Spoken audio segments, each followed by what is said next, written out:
السلام علیکم۔ میرے ہاتھ میں وہ غلیظ ترین ٹرانسجینڈر ایکٹ ہے جو پاکستان میں پاس ہوا ہے، نیٹ پہ اویلیبل ہے، میں نے وہاں سے پرنٹ نکالا ہے۔ پہلے میں آپ کو یہ بتا دوں اس میں لکھا کیا ہے، پھر مزید بات کرتا ہوں۔ اس میں لکھا ہے a transgender main, transgender women, خواجہ سرا اور اینی پرسن، یہ صرف ٹرانسجینڈر یا خواجہ سرا تک محدود نہیں، کسی بھی مرد یا عورت کو اس کی اجازت ہوگی۔ whose gender identity or gender expressions differs from the social norms and cultural expectations based on the sex they were assigned at the time of their birth۔ اسے جو پیدائشی جینڈر ملا تھا، میل یا فیمیل، اس کا جو معاشرے میں رہن سہن ہے، اسے جو فیل آتی ہے، ثقافتی لحاظ سے وہ مختلف ہے، تو وہ جا کے اپنی جینڈر تبدیل کروا سکتا ہے۔ میل ہے فیمیل بن سکتا ہے، فیمیل ہے تو میل بن سکتا ہے۔ آگے کیا لکھا ہے، A person recognized as transgender under subsection 1 shall have right to get himself or herself registered as per self-perceived gender identity with all government departments including but not limited to NADRA. NADRA کے لیے صرف محسوس نہیں ہے، تمام اداروں پہ یہ اپلائی ہوگا کہ جو وہ محسوس کرتا ہے، اگر وہ رجسٹرڈ ہو چکا ہے تب بھی اس کو تبدیل کرنے کی اجازت ہے۔ اور 26,000 سے زائد اپلیکیشنز ابھی تک نادرا کو ریسیو ہو چکی ہیں، جس میں سے کچھ ایسی اپلیکیشنز ہیں جن کے 2 3 بچے ہیں، وہ مرد کہہ رہے ہیں کہ ہم عورت بننا چاہتے ہیں، ہمارے ساتھ زیادتی ہوئی ہے، ہمارا آئی ڈی کارڈ چینج کر دیا جائے، یعنی انہیں ہم جنس پرستی کی آزادی ہو، ہومو سیکشولیٹی کو پروموٹ کیا جا رہا ہے۔ آگے کیا لکھا ہے، a transgender persons already issue CNIC by Nadra shall be allowed to change the name and gender according to his or her self-perceived identity, the CNIC CRC driving license, passport in accordance with the provision of the Nadra Ordinance 2000۔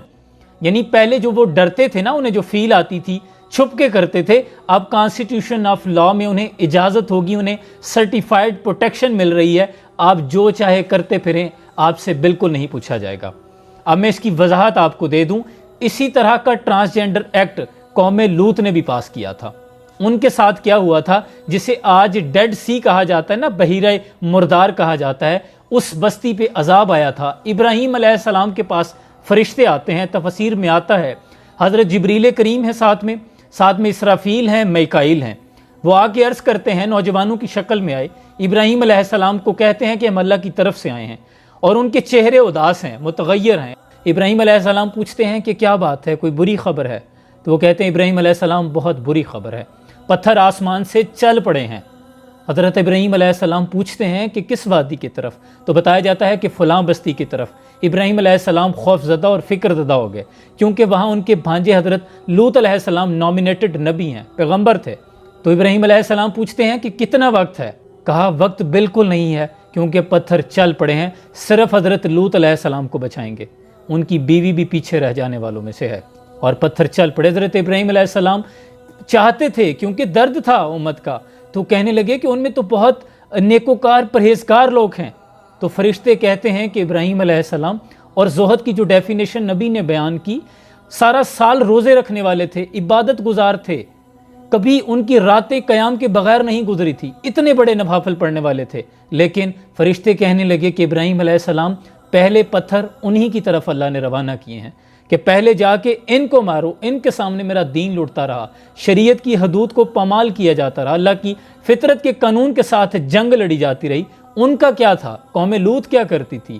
عورتوں کو چھوڑ کر مرد آپس میں اپنی نفسانی خواہشات کو پورا کرنے لگے تھے۔ اسی کو ہومو سیکشولیٹی جس کو پروموٹ کر رہے ہیں آج۔ استغفر اللہ، کیا لوگ یہ قرآن نہیں پڑھتے؟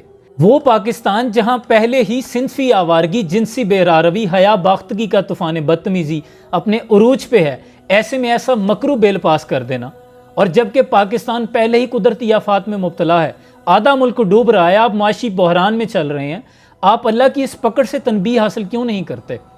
اور یہ شریعت اور اللہ کے ساتھ جنگ ہے، کھلی بغاوت ہے جو آپ کر رہے ہیں۔ خدا کے لیے اس وطن پر بلگتے لوگوں پر رحم کھائیں۔ کیا مزید کو کمی رہ گئی ہے؟ ہمیں کتنی رسوائی اور دیکھنی ہے؟ برطانیہ، انڈیا کے ایکٹ میں بھی یہ چیزیں شامل نہیں ہیں، ان میں بھی آپ نے کسی کو اگر جینڈر دینا ہے نا تو میڈیکل کیا جاتا ہے، اس کے بعد دیا جاتا ہے۔ یورپ کے بعد پاکستان پہلا ملک بن گیا ہے۔ خدا کے لیے اس پہ آواز اٹھائیں۔ جو لوگ با اختیار ہیں، جن کا جتنا قد بلند ہے، ان کی اتنی ذمہ داری بھی ہے۔ حضرت صالح علیہ السلام کی اونٹنی کے قاتل صرف 4 تھے، ساری قوم تباہ ہو گئی تھی، باقیوں کا جرم کیا تھا؟ خاموشی۔ ہم اس ایکٹ سے بائیکاٹ کرتے ہیں اور اللہ ہمیں قوم لوط کے ساتھ کبھی شامل نہ کرے، آمین۔ سلام پہنچے۔